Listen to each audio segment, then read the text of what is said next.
আপনারা সকলে অবগত আছেন, ভারতের সেই কুলাঙ্গার নাস্তিক আমার কলিজার টুকরা হযরতে মুহাম্মদুর রাসূলুল্লাহ সাল্লাল্লাহু আলাইহি ওয়াসাল্লামকে নিয়ে কটূক্তি করেছে। আমরা সারা বিশ্বকে আমাদের আজকের এই মঞ্চ থেকে জানিয়ে দিতে চাই, পরবর্তীতেও যদি কেউ আমার নবীকে নিয়ে কথা বলো, তাকে আমরা তিল পরিমাণ সাথ দেব না। ঠিক কিনা বলে? জানিয়ে দিতে চাই, আমার বিশ্ব নবীকে আমরা আমাদের কলিজার থেকে বেশি মহব্বত করি।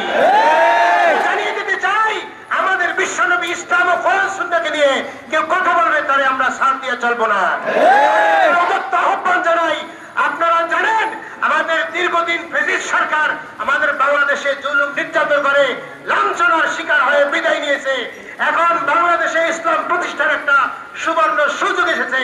আশা করি আপনারা সকলেই সুযোগকে গ্রহণ করে আমাদের কোরআন সুন্নাহকে রাষ্ট্রীয় ক্ষমতা নেওয়ার চেষ্টা করবেন ইনশাআল্লাহ। আমি সকলকে আহ্বান করব, এই সকল অনুষ্ঠানে ঈমানের দাবি রেখে সকলে একত্রিত হয়ে আল্লাহর রাসূলের পক্ষে তামাম দুনিয়ার মানুষ আমরা আছি। ঠিক কিনা বলেন? ইনশাআল্লাহ। প্রিয় সাথী ও ভাইরাগণ, প্রিয় সাথী ও ভাইগণ, আমরা এখানে উপস্থিত হয়েছি।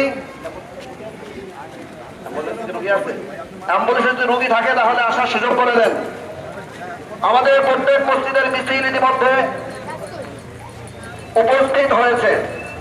প্রিয় ভাইরা, আপনারা সবাই একথা বিশ্বাস করবেন